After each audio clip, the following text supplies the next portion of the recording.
क्योंकि मैं जिस जगह पर इस विधानसभा को छोड़ के गया उस जगह से जरा भी आगे नहीं बढ़ा। दो विधानसभाओं को जीतने वाला नेता ऐसा क्या हुआ कि हार गया 2020 में? इतना बड़ा प्रोजेक्ट करवाया था, उससे आपके हारने के बाद अभी तक उतना बड़ा प्रोजेक्ट नहीं हुआ है। सवाल ही नहीं है। मैं केसरिया के एमएलए बने, फिर कल्याणपुर के एमएलए बने, फिर 2020 में भी चुनाव लड़े। बहुत कम वोटों के अंतर से पिछले बार 2020 में भारतीय जनता पार्टी एनडीए गठबंधन के टिकट से हम चुनाव लूज किए। कॉलेज लाइफ में बहुत सारी चीज़ें होती हैं, जी जी, लड़ाई झगड़े किसी ना किसी से होना ही होना है। कॉलेज लाइफ रहता है तो प्यार भी होता है लोगों को।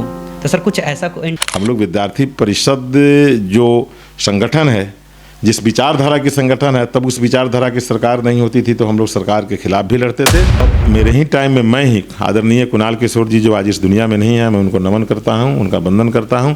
मैंने उनको रिक्वेस्ट करके बुला के लाया था और आज कैथोलिया में जो दुनिया का सबसे बड़ा हिंदू मंदिर बनने का जो काम शुरू हो गया है, राम विराट मंदिर, जी, ये मेरा कुणाल जी को लाके और निर्माण शुरू कराने का काम है। प्रिंसिपल साहब हमसे बात कर रहे थे, बता रहे थे कि आपके क्षेत्र के माननीय विधायक जी हमको फ़ोन किए तो पूछ रहे थे कि आप किस स्कूल के हेडमास्टर हैं। तो हमने बताया कि नहीं, हम स्कूल के हेडमास्टर नहीं हैं, हम कॉलेज के प्रिंसिपल हैं। तो कहे नहीं, तो हुए ना हुआ, हेडमास्टर में प्रिंसिपल में मास्टर में कौन अंतर थोड़ा होता है, बोले सब तो एक होता है। नमस्कार, प्रणाम। आप देख रहे हैं एएमएस की बातें। हम अलग अलग जगह पर जा रहे हैं, अलग अलग लोगों से मिल रहे हैं, तो हमारे साथ जुड़े हुए हैं ऐसे ही एक बहुत ही खास चेहरे के साथ जुड़े हुए हैं, ज़मीन से जुड़े हुए नेता हैं। हर वक्त लोगों के बारे में सोचना और लोगों की समस्याओं को दूर करना। लोग एक विधानसभा से लड़ने में उनकी पूरी ज़िंदगी बीत जाती है और कितने लोग तो जीतते भी नहीं है कभी भी, लेकिन सर दो विधानसभा से लड़े हुए हैं और दोनों विधानसभा में जीते हुए हैं। तो स्वागत कीजिए हमारे नए अतिथि श्री सचेंद्र प्रसाद सिंह जी का। नमस्ते सर। नमस्ते। कैसे हैं सर? अच्छे हैं, बढ़िया है सर। मैं बताया कि आप दो विधानसभा से लड़े हुए हैं। जी जी। केसरिया विधानसभा से, वहाँ से भी आप जीते, कल्याणपुर विधानसभा से यहाँ से भी आप जीत गए सर। जी जी। तो मैं सर राजनीति में थोड़ा लेट से आते हैं, थोड़ा आपके लाइफ में जाते हैं हम पहले। जी जी। सर आपकी ये शुरुआत कहाँ से की सर आप राजनीति के लिए, और आपका पढ़ाई कहाँ से की सर? देखिए, हम लोग तो अपनी पढ़ाई लिखाई ग्रामीण स्तर से ही शुरू किए, अपने गांव के विद्यालय से ही। फुलवरिया प्रखंड कल्याणपुर, जिला पूर्वी चंपारण मेरा निवास स्थान है, और मैं अपने गांव के विद्यालय से ही प्राथमिक पढ़ाई शुरू किया। फिर हाई स्कूल की पढ़ाई हम पिपराखेम से किए, जो इसी ब्लॉक क्षेत्र के अंतर्गत है। कॉलेज की पढ़ाई हमारी एमएस कॉलेज से हुई, एमएस कॉलेज बिहार यूनिवर्सिटी। यही हम लोग के पढ़ाई लिखाई का दायरा रहा है सर। और जहाँ तक पढ़ाई लिखाई का सवाल है तो मैंने हिस्ट्री से पीजी किया जी, फिर एलएलबी किया, एलएलएम किया। सर क्या इससे पहले कोई आपके घर का राजनीति में थे? घर से नहीं, मेरे परिवार में कोई राजनीति में नहीं था एक्चुअल, लेकिन सोशल एक्टिविटी में लोग रहते थे, सोशल काम में रहते थे, सामाजिक सेवा में रहते थे। सामाजिक सेवा में रहते थे। मेरे खास बड़े भाई जो चचेरे भाई हैं, रामाधार प्रसाद सिंह, वो पहले से विद्यार्थी परिषद से जुड़े हुए थे। और हम लोग जब तीसरा क्लास में थे तो तीसरा क्लास में ही हम लोग को विद्यार्थी परिषद का उन्होंने सदस्य बना दिया था, जबकि उस समय सदस्य नहीं बनना चाहिए था, फिर भी सदस्य बना दिया। एबीवीपी का हम लोग विद्यार्थी परिषद का काम उनके साथ साथ करने लगे। फिर आगे बढ़े तो कॉलेज में भी विद्यार्थी परिषद का काम करते रहे, और फिर इसी माध्यम से होते हुए कुछ दिन विश्व हिंदू परिषद का भी काम किए। फिर 1987 से लगातार भारतीय जनता पार्टी का काम कर रहे हैं, और भारतीय जनता पार्टी के प्रखंड स्तर से लेकर प्रदेश स्तर के कई पदों को हमने सुशोभित किया। कई पद पर रहकर भारतीय जनता पार्टी का सेवा किया, भारतीय जनता पार्टी के माध्यम से समाज में पैठ और पहचान बनाने का काम किया। सर आप जैसे मैंने पता किया है कि आप सबसे प्रमुख भी बने थे एक बार। जी, प्रमुख भी थे जी। तो वो सर आपकी राजनीतिक शुरुआत वहीं से हुई थी?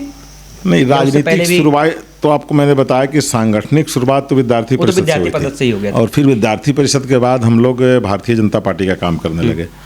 तो एक तरह से तो राजनीतिक शुरुआत हो चुकी थी। लेकिन जहाँ तक प्रतिनिधित्व का बात था, तो प्रतिनिधित्व के लिए हम पंचायत समिति के सदस्य बने अपने पंचायत से, समाज शोभ से, और फिर हम कल्याणपुर प्रखंड के प्रखंड प्रमुख बने, और फिर वहाँ से प्रतिनिधित्व वाला मेरा शुरुआत हुआ। फिर हम केसरिया के एमएलए बने, फिर कल्याणपुर के एमएलए बने, फिर 2020 में भी चुनाव लड़े। बहुत कम वोटों के अंतर से पिछले बार 2020 में भारतीय जनता पार्टी एनडीए गठबंधन के टिकट से हम चुनाव लूज किए। सर आप जब आपका घर कल्याणपुर है, तो केसरिया विधानसभा में जब आप चुनाव लड़े थे तो क्यों गए थे उधर? क्या पार्टी ने भेजा था, या केसरिया विधानसभा में बीजेपी के लिए उम्मीदवार ही नहीं था? आपको मैं बता देता हूँ, एक कल्याणपुर विधानसभा 2010 में बना जी, जब परिसीमन हुआ इस जिले में जी, तो ये कल्याणपुर विधानसभा बड़ा। पहले इस जिले में 11 विधानसभा हुआ करता था, और हम लोग का भी घर केसरिया विधानसभा में। पहले केसरिया विधानसभा था। केसरिया विधानसभा का मेजर पार्ट जो कल्याणपुर का आज रूप ले चुका है, और केसरिया में शुरू से काम करने का अवसर मिला। केसरिया में मेरा घर द्वार रहा है शुरू से। केसरिया की राजनीति में हम लोग पहले से इन्वॉल्व रहे हैं। भारतीय जनता पार्टी को केसरिया सीट मिली तो भारतीय जनता पार्टी ने हमको केसरिया से चुनाव लड़ने के लिए अपने सिपाही के रूप में वहाँ प्रोजेक्ट किया और हम केसरिया से चुनाव जीते। तो केसरिया कल्याणपुर कोई अलग क्षेत्र नहीं था, उस समय एक ही क्षेत्र था। और फिर कल्याणपुर क्षेत्र बना तो हमको पार्टी ने कहा कि अब आपको कल्याणपुर से लड़ना पड़ेगा। फिर हमने कल्याणपुर से चुनाव लड़ा और कल्याणपुर से भी हमने चुनाव जीतकर भारतीय जनता पार्टी की झोला में इस सीट को समर्पित किया।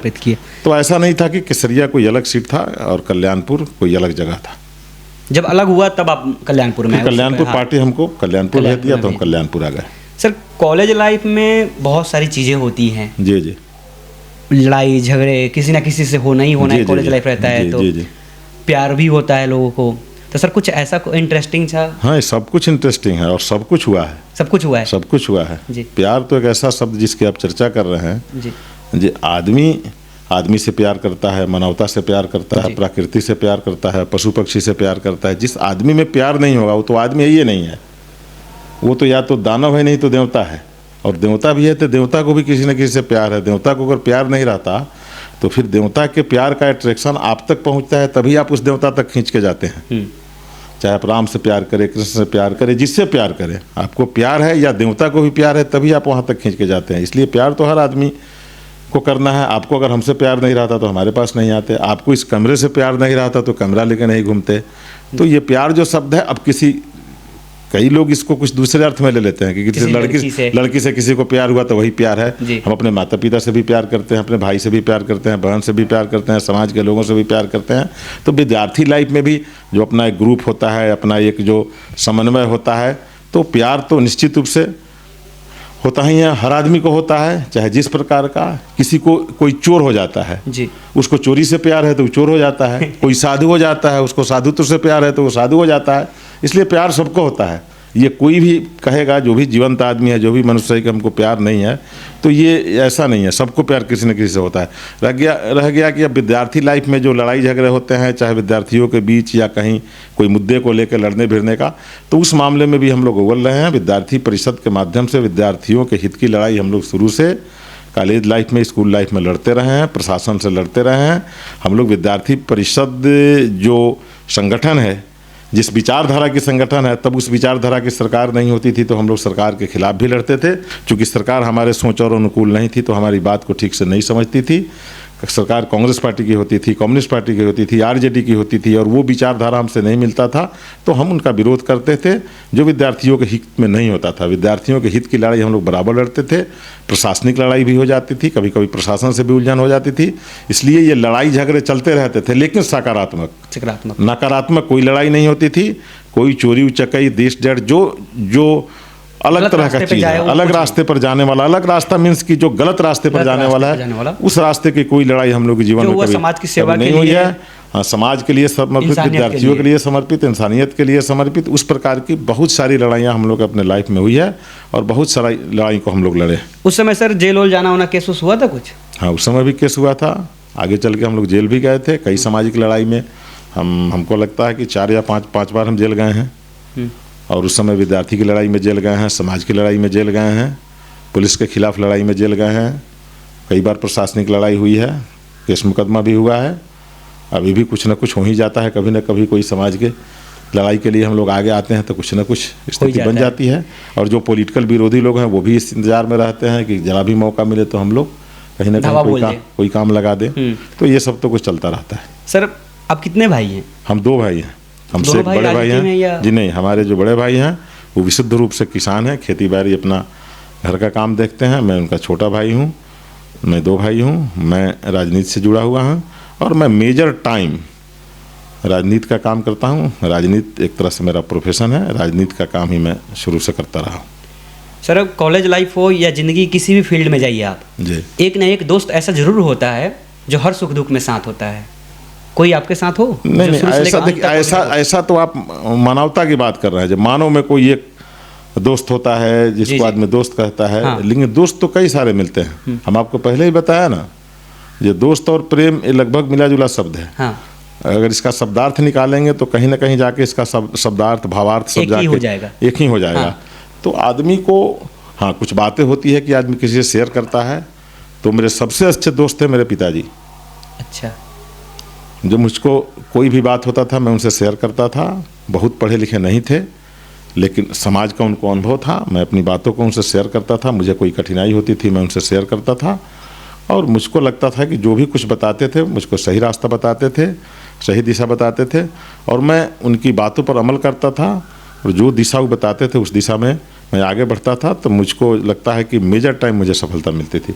इसलिए मैं अपनी ज़िंदगी में मेरे पिताजी, मेरी माताजी, मैं इनको सबसे अच्छा दोस्त, गार्जियन, और चूँकि ये लोग तो मुझको पैदा किए थे तो मेरे लिए सब कुछ थे।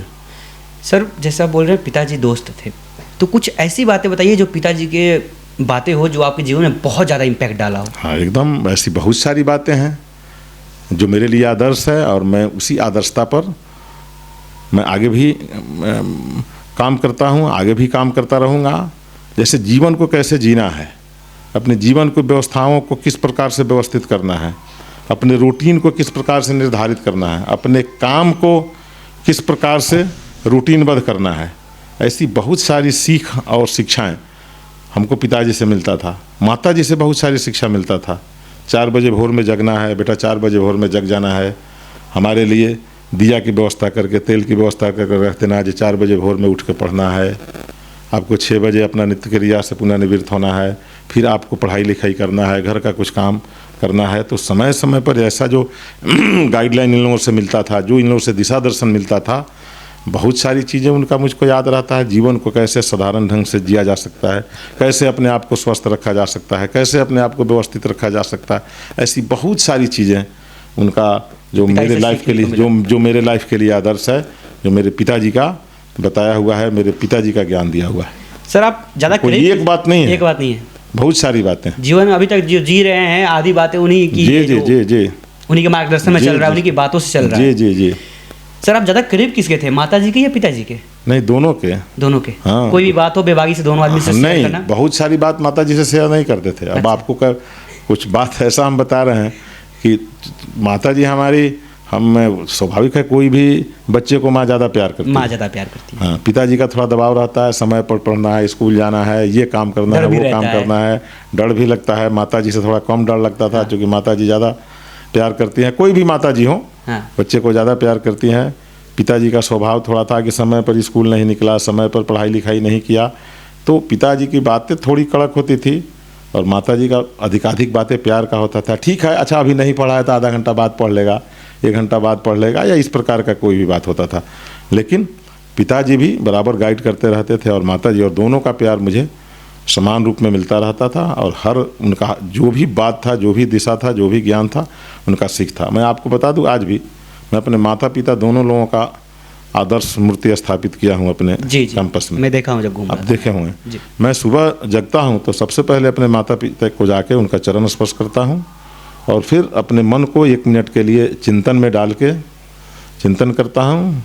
ये जो मेरे माता पिताजी मेरे आदर्श हैं, मुझे सही ज्ञान दें, और मेरा आज का जो दिन है या आगे का जो काम है उनके आदर्श के मुताबिक और उनके चिंतन के मुताबिक मेरा अच्छा हो, व्यवस्थित हो। आज भी मैं उनके सामने ज़रूर 1 मिनट आधा मिनट चिंतन करने के बाद ही कोई काम शुरू करता हूँ।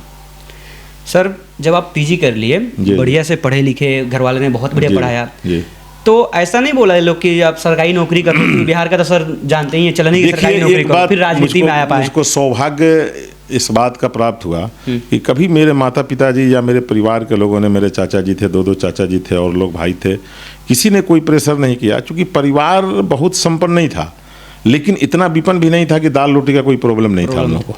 जी, सामान्य रूप में दाल रोटी की दिक्कत नहीं थी, सामान्य वस्त्र पहनने का दिक्कत नहीं था। जिस स्तर पर हम लोग की पढ़ाई लिखाई थी, उस स्तर पर हम लोग को फीस फास, कॉपी किताब की व्यवस्था हो जाती थी, उसके लिए कोई दिक्कत नहीं होता था। तो कभी नौकरी का प्रेशर नहीं रहा। हाँ, एक बात दिमाग में ज़रूर रहा कि किसी अच्छे कॉलेज में प्रोफेसर बनना है, नेट वेट कंप्लीट करके प्रोफेसर बनना है, फिर ये राजनीति का काम भी करना है। लेकिन हम लोग का जब वो समय आया तो बिहार इस दौर में चल रहा था कि जिसको डिग्री नहीं था वो लोग प्रोफेसर बनते थे, जिसको ज्ञान नहीं था वो लोग प्रोफेसर बनते थे, जो डिग्री वाले लोग थे। हमारे टाइम में नेट वेट की परीक्षा बंद हो गई। और आपको मैं बता दूं कि एक BS वाजपेयी हुआ करते थे उस समय के, एक बड़े संपादक थे जो एक पत्रिका निकालते थे, विचार मीमांसा। विचार मीमांसा करके पश्चिम चंपारण के रहने वाले थे और एक पत्रिका निकालते थे, और उस पत्रिका में वो पाक्षिक निकलता था, 15 दिनों पर वो निकालते थे। उस पत्रिका में उन्होंने एक बार डिटेल्स किया था, हिंदुस्तान के बहुत बड़े बड़े नेताओं का उन्होंने डिटेल्स उसमें किया था, बिहार का भी डिटेल्स किया था, जिसमें बिहार में एक बार प्रोफेसर घोटाला हुआ था। और उस प्रोफेसर घोटाला में लालू प्रसाद यादव जी बिहार के मुख्यमंत्री थे, और उसमें कई मंत्रियों के ड्राइवर, उनके घर के नौकर, उनके घर की बहू, जिनका जो ठीक से पढ़े लिखे भी नहीं थे, उन लोगों को भी प्रोफेसर की डिग्री देकर कॉलेज में ज्वाइन करने का अवसर दे दिया गया था। आपको मैं बतौर उदाहरण बताना चाहूँगा कि उस समय बिहार में एक विधायक हुआ करते थे और आज भी हैं, रामानंद यादव जी, जो फतुहा से विधायक होते थे, उनको भी प्रोफेसर बना दिया गया था। और पटना वुमेंस कॉलेज में जब वो ज्वाइन करने गए तो एक मिस्टर लिसेरिया थी कॉलेज की प्रिंसिपल। मिस्टर लिसेरिया ने कहा कि आप अपना ज्वाइनिंग का पत्र मुझे दीजिए और एक आप आवेदन भी लिख के मेरे को दीजिए कि जिसके माध्यम से आपको ज्वाइनिंग करवाया जाए, आपका ज्वाइनिंग एक्सेप्ट किया जाए। तो उन्होंने जो दरखास्त लिखा उसमें 50 गलतियाँ थी, और उन्होंने कहा उस पिटीशन पर लिखा कि आप प्रोफेसर बनने के योग्य नहीं है, इसलिए आपको प्रोफेसर के रूप में ज्वाइन नहीं कराया जाएगा, आप मेरे कॉलेज को खाली करिए, यहाँ से बाहर जाइए। और उन्होंने उनको ज्वाइन नहीं कराया, जिसके लिए बहुत बड़ा विवाद हुआ था। और ये सारी बातें विचार मीमांसा जो BS वाजपेयी जी की पत्रिका निकलती थी उसमें आया था। उस समय के राष्ट्रपति थे तत्काल शंकर दयाल शर्मा जी, उनका भी पूरा जीवनी आया था। ज्योति बसु जी मुख्यमंत्री थे बंगाल के, उनका भी पूरा जीवनी उन्होंने लिखा था। बाद में किस प्रेशर में, किस दबाव में एक बार उनके पूरे पत्रिका को और उनके स्टाफ को बहुत मारा गया था, पूरे पत्रिका को जला दिया गया था। उसके बाद वो कहाँ गुमनामी में चले गए फिर पता नहीं लगा। तो ये दौर था उस समय का, जिस समय हम लोग को प्रोफेसर बनने का शौक़ था, जो कॉलेज में जाएंगे, बच्चों को बढ़िया से पढ़ाएंगे लिखाएंगे, लेक्चर देंगे, प्रोफेसर के रूप में एक महत्व आएगा। चूँकि जो पढ़े लिखे लोग होते हैं उनको एक लालसा रहती है कि हमको इस प्रकार का काम करना चाहिए। बाकी ये छोटा मोटा हमने BPSC कंप्लीट किया था, 43वीं BPSC कंप्लीट किया था।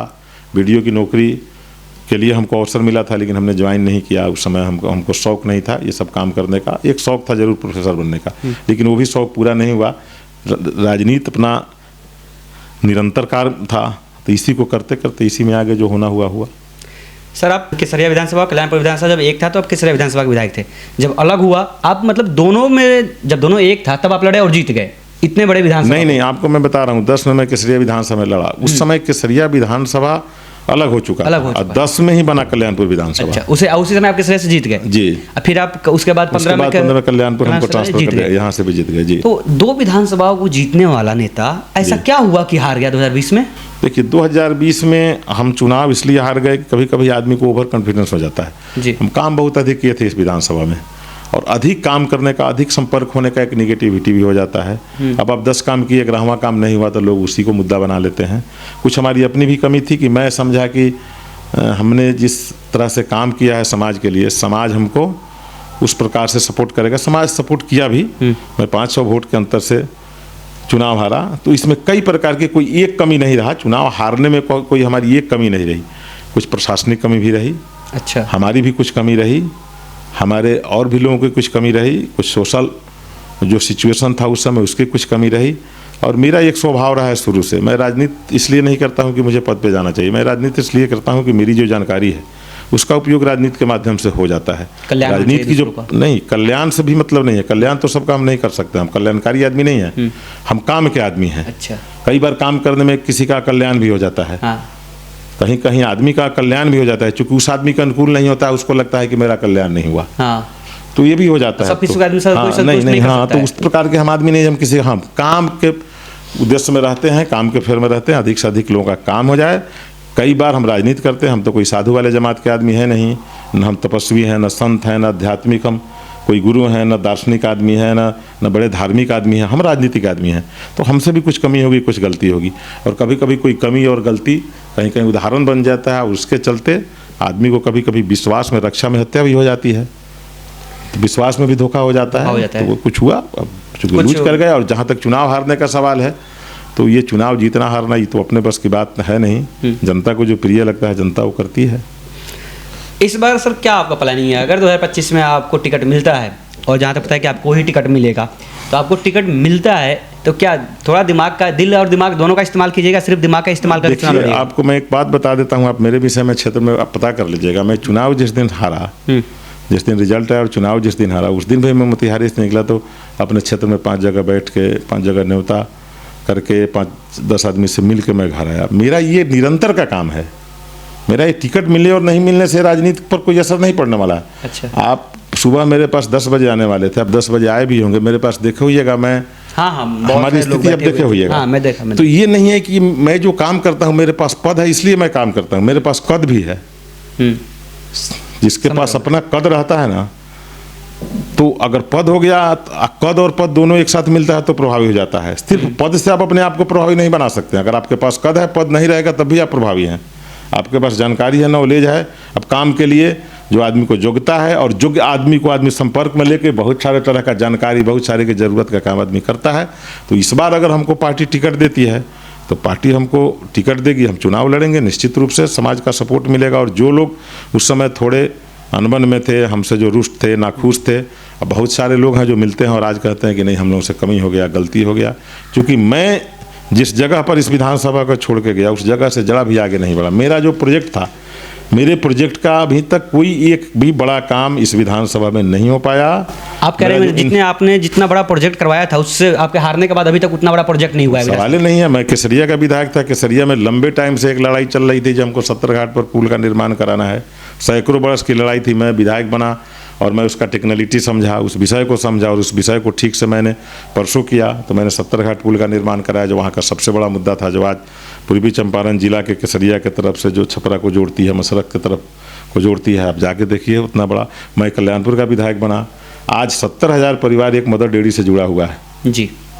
मैंने मदर डेयरी की स्थापना कराई और उसका बड़ा प्रोजेक्ट भी लगवाने के लिए मैं लगातार प्रयासरत हूँ, उससे भी बड़ा। और आज उससे 70,000 से ज़्यादा परिवार जुड़े हुए हैं जो कहीं ना कहीं दूध दे के उसमें अपना मुनाफा कमा रहे हैं, कोई रोजगार करके मुनाफा उसमें कमा रहे हैं। और आज एक बड़ा काम हो गया। बिहार में बता दीजिए किसी क्षेत्र में इस प्रकार का कोई इंडस्ट्री विधायक लगवा लिया हो, उसमें सहयोग मिला। आदरणीय हमारे नेता हैं माननीय राधा मोहन जी, भारत सरकार में कृषि मंत्री थे, उनका पूरा सहयोग मिला। उनके गाइडेंस में, उनके निर्देशन में, उनके डायरेक्शन में हमने भी उसमें पूरा भरपूर प्रयास किया और उनका पूर्ण समर्थन और सहयोग मिला। आज वो चीज़ स्थापित है आपके सामने, आप जाके देख सकते हैं आज कितना लोगों को उससे फ़ायदा मिल रहा है। और उस प्रकार का और भी मैं बड़ा बड़ा काम कर देता। और इस प्रकार के और भी बड़े बड़े काम थे जो मेरे ड्राइंग में था, मेरे नक्शे में था, मेरे दिमाग में था, लेकिन वो सब कुछ नहीं हो पाया। फिर मैं जब चुनाव हारा तो मैं पुनः अधिकाधिक समय संगठन के काम में लग गया। मैं संगठन से जुड़ा हुआ व्यक्ति हूँ। मैं बिहार में प्रशिक्षण का काम देखता हूँ, भारतीय जनता पार्टी के प्रशिक्षण का काम देखता हूँ, तो मैं उधर ज़्यादा चला गया। और आज भी मैं संगठन का काम करता हूँ, समाज का भी काम करता हूँ। तो कोई एक बड़ा प्रोजेक्ट आप बता दीजिए। बाकी जो शेड्यूल वर्क होता है, रोड पुल पुलिया, ये तो होते रहता है। उसमें भी कोई बड़ा काम आप बता दीजिए। कोई बड़ा 10 किलोमीटर 5 किलोमीटर का रोड बन गया हो, कोई रोड, कोई RWD का रोड PWD में कन्वर्जन हो गया हो, कोई बड़ा पुल बन गया हो। मेरे टाइम में तो मैं बता रहा हूँ, अब बांसघाट रोड का जो चकिया से रोड निकल के पूरन छपरा साहिबगंज की तरफ जाती है, उसका पुल जाके देख लीजिए। गवंदरा चौक से पर पुल बना है, उसको जाके देख लीजिए। गरीबा खाप में पुल बना है, उसको जाके देख लीजिए। इस प्रकार के और बहुत सारे काम, लेकिन उस स्तर का कोई एक काम आप देख लीजिए। कोई एक 5 किलोमीटर का रोड आप बता दीजिए जो हमारे बाद में बना हो। कोई एक रोड का कन्वर्जन हुआ हो REO से PWD में, PWD से NH में। हमारे टाइम में CRF का भी रोड बना। हमारे टाइम में आपको PWD में भी कन्वर्जन का रोड बना, जो आप कोटवा से देखते हैं बजिया होते हुए साहिबगंज, मेरा कराया हुआ रोड है, जिस पर आप आज सब लोग चल रहे हैं और अच्छा से चल रहे हैं। कई आदर्श रोड की स्थापना के लिए मैंने दिया था। मेरा ड्रीम प्रोजेक्ट था कि ये जो गंडक मुख्य नहर है उसके सर्विस रोड पर बनाया जाए, तो कुछ पार्ट उसका बना है लेकिन अभी मेजर पार्ट उसका बाकी है। वो मेरा ही डिमांड था और मेरे ही विधानसभा के क्वेश्चन और संकल्प पर आज वो काम हो रहा है। तो उसके बाद कोई ऐसा बड़ा काम नहीं हुआ मेरे क्षेत्र में। सर, केसरिया विधानसभा का मैं सवाल आपसे इसलिए पूछ रहा हूँ कि आप वहाँ के विधायक रह चुके हैं। जी। अभी भी NDA की ही वहाँ पे विधायिका हैं शालिनी मिश्रा जी। जी। आप भी उसी पार्टी से हैं। जी। तो केसरिया विधानसभा सर बहुत बड़ा मुद्दा रहता है बौद्ध स्तूप का। जी। उसका नवीकरण करना, वहाँ पे टूरिस्ट को ऐसा उसको बना देना कि वहाँ पे और ज़्यादा टूरिस्ट आए। सर, आपको क्या लगता है उसको कैसे और ज़्यादा बेहतर बनाया जा सकता है? और आपने सर क्या किया था जब वहाँ पे विधायक थे? देखिए, वो और बेहतर बनने ही जा रहा है। मैं जिस समय वहाँ था, भावना बेन चिखालिया जी भारत सरकार के पर्यटन मंत्री थी। मैंने भावना बेन चिखालिया को आदरणीय राधा मोहन जी के माध्यम से वहाँ बुलाया था। बड़ा महोत्सव हुआ था केसरिया में, उसमें बुलाया था। उस समय खुदाई का काम हुआ था। जितना खुदाई का काम हम वहाँ करके छोड़े उतना ही पर अभी है, उससे आगे नहीं बढ़ा। जो प्रतिनिधि है उसको भी प्रयास करना चाहिए। प्रयास किया भी होगा, हो सकता है प्रयास किया होगा। वहाँ जो कैफेटेरिया बना हुआ है, मेरा सेंक्शन कराया हुआ कैफेटेरिया है। अच्छा। जिसमें आज लोग जाके उसमें अपना कोई कार्यक्रम करते हैं या इस प्रकार का कोई भी काम करते हैं तो वो और बड़ा बनेगा। ये जो आप आज जहाँ बौद्ध स्तूप स्थापित है ये अब राम जानकी पथ पे हो गया और अयोध्या से लेकर जनकपुर तक ये राम जानकी सर्किट बन रहा है ना, ये NH बन रहा है। और मेरे ही टाइम में मैं ही आदरणीय कुणाल किशोर जी जो आज इस दुनिया में नहीं है, मैं उनको नमन करता हूं, उनका वंदन करता हूं। मैंने उनको रिक्वेस्ट करके बुला के लाया था और आज कैथोलिया में जो दुनिया का सबसे बड़ा हिंदू मंदिर बनने का जो काम शुरू हो गया है, राम विराट मंदिर जी, ये मेरा कुणाल जी को लाके और निर्माण शुरू कराने का काम है। जो सबसे बड़ा मंदिर यहाँ दुनिया का, फिर उधर अयोध्या, फिर इधर जनकपुर का मंदिर भी आदरणीय मोदी जी जो भारत सरकार के प्रधानमंत्री हैं, उन्होंने घोषणा कर दिया है कि अयोध्या से भी बड़ा हम जनकपुर को बनाएंगे। तो ये सब सर्किट का काम जो शुरू हो रहा है तो इसमें बौद्ध स्तूप बड़ा स्वरूप ले लेगा और उसी रोड पर बौद्ध स्तूप भी स्थापित है, तो बौद्ध स्तूप भी बड़ा हो जाएगा, इसमें कहीं कोई संशय और दो मत नहीं है। सर, कल्याणपुर विधानसभा में अगर आप इस बार जीतते हैं तो ऐसा क्या काम है जो छूटा हुआ है, सबसे पहले आप उसी काम को करेंगे? देखिए, कल्याणपुर विधानसभा एक तरह से आप देखिएगा तो काफ़ी पिछड़ा एरिया है। आप कल्याणपुर विधानसभा में पूरे विधानसभा के बीच से आज तक कोई रोड एक नहीं है। ये नहर का प्रोजेक्ट हमने आपको बताया था कि विधानसभा के बीच से गुजरती है, ये रोड बन जाए तो एक रोड इसको मिल सकता है। इसके अलावा भी मैंने दिया था मेहसी से होके कल्याणपुर होते हुए अरेरात तक जाने के लिए, फिर इधर ढाका से जो निकलता है, ढाका से निकल के आपको पिपरा स्टेशन कल्याणपुर होते हुए इधर राजपुर होते हुए उधर साहेबगंज तक जाके जो NH बन रहा है उसमें जोड़ने का रोड के मामले में। दूसरा मेरा 3-4 तरह का फैक्ट्री का प्रोजेक्ट था, जहाँ फैक्ट्री लगे, डिफेंस का एक सेंटर बनाना था। उसके लिए मैंने जगह भी तय कर लिया था। मेरे परिवार के बहुत सारे लोग डिफेंस के बड़े बड़े पदों पर हैं जी, तो मैंने उन लोगों से बात किया था और उन्होंने कहा था कि एक डिफेंस का सेंटर वहाँ बनवाइए, ट्रेनिंग टाइप का, एक बच्चों को प्रेरित करके अधिक से अधिक लोग भारतीय सेना में या भारत की सेवा में लोग जाएं। उसके लिए मैंने एक ट्रेनिंग सेंटर का भारत सरकार को प्रस्ताव दिया था, बिहार सरकार को प्रस्ताव दिया था और मेरे मन में भी जिज्ञासा भी थी, लेकिन मैं चूंकि पद पे नहीं था तो मैं उस काम को नहीं कर पाया। मेरे दिमाग में है कि अधिक से अधिक लड़के मेरे क्षेत्र के रोजगार प्राप्त करें, उनको नौकरी मिले, फैक्ट्री लगे, देश की सेवा करें, नौकरी में जाएं, फैक्ट्री लगेगा तो रोजगार मिलेगा, इसलिए अच्छे इंस्टीट्यूशन का यहाँ स्थापना हो, अच्छा उद्योग धंधा लगे, जैसे मदर डेयरी लगा। तो इस प्रकार का और भी कई फैक्ट्री हम लगवा दिए रहते, अब तक रहते तो भारत सरकार का सहयोग लेके, बिहार सरकार का सहयोग लेके, माननीय राधा मोहन जी का सहयोग लेके, लेकिन मेरे नहीं रहने से वो सब कुछ नहीं हो रहा है। तो इस प्रकार का कई काम है। कल्याणपुर को स्टेट के नक्शे पर लाना, ये कल्याण, अभी भी हम लोग कल्याणपुर की चर्चा करते हैं। आप गूगल पर सर्च करिएगा कल्याणपुर तो आपको समस्तीपुर कल्याणपुर आ जाएगा। ये मोतिहारी कल्याणपुर है, वो समस्तीपुर कल्याणपुर है, वो भी विधानसभा है जी, जहाँ के माननीय महेश्वर हजारी जी वहाँ के विधायक हैं और बिहार सरकार में मंत्री भी हैं। तो जैसे आप कल्याणपुर डालिएगा तो पहले हो जाएगा। हम लोग अभी पिछड़े हुए हैं कल्याणपुर के लोग, ये कल्याणपुर आपको नहीं आता है। तो मेरे दिमाग में है कि इस कल्याणपुर के पिछड़ेपन को दूर करना और इस कल्याणपुर के डेवलपमेंट के लिए, सोशल डेवलपमेंट के लिए, खाली हम लोग का काम रोड बनाना, पुल बनाना, पुलिया बनाना नहीं है।